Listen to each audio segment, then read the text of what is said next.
My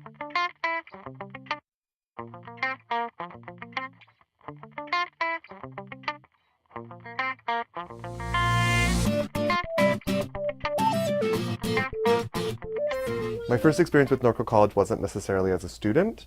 I started to come here when I was around 8 or 9, which is basically when Norco College opened, with my mom. She was taking classes, going back to school, and when she couldn't get childcare, I would come with my mom. And when she couldn't get childcare, then I would come with her to classes. And depending on the teacher, sometimes they would let me sit in on the class and even ask questions and stuff like that. So I would come to Norco College and take evening courses when I was younger in high school, and during the one summer I also took courses during the summer, and like chemistry at Norco College. After working construction during the day, then I would come here and take classes at night with my mom and my brother.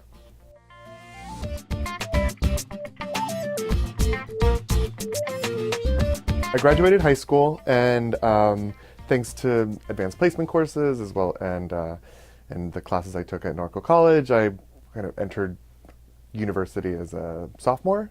I had a lot of college credits going into university, and I enrolled at a private religious university in Utah. After like a couple months, I was kicked out for being gay and dropped out of school. Well, after a couple months, I was kicked out for being gay, and after that, just kind of floated around working some minimum wage jobs, like work, 2 at a time to be able to make ends meet.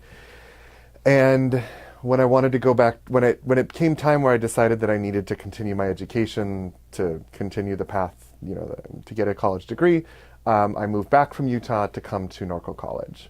So Norco College was the school that kind of was able to, I already, had taken courses here. I knew what things were like here, and I had a strong connection here. So I came back to kind of, I don't want to say get my life back on track, but to resume that path that I was on that was kind of against my own will, kind of, due to bigotry, derailed.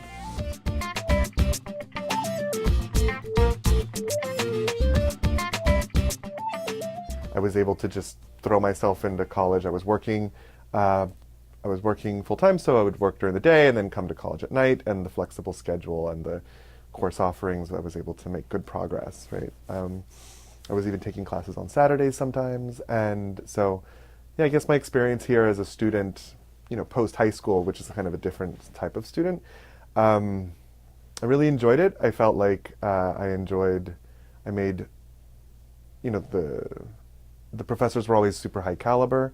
I remember, I don't think I ever had a professor that didn't have a Ph.D., which surprised me when I went to other schools, even back east, to that you didn't need a Ph.D. to teach college courses, was kind of a surprise. So I thought the faculty, the caliber of the faculty was amazing. They were always really supportive.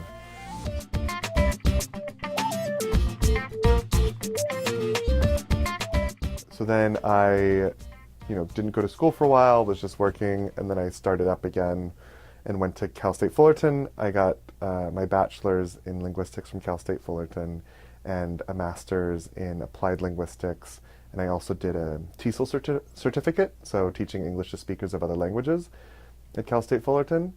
And then after that, I moved to New York, where I enrolled at the City University of New York, CUNY, at the Graduate Center, so the CUNY Graduate Center, and I completed a Ph.D. in linguistics.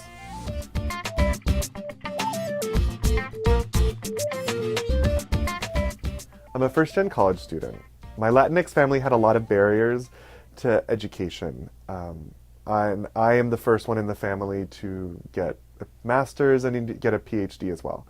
And that experience of being a first-gen college student, being the first one in the family to go on and get a high level of education, makes me want to show other people how I did it.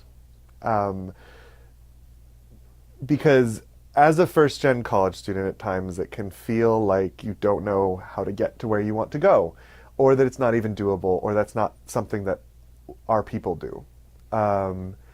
And and without seeing a model in your family or hearing how people do it.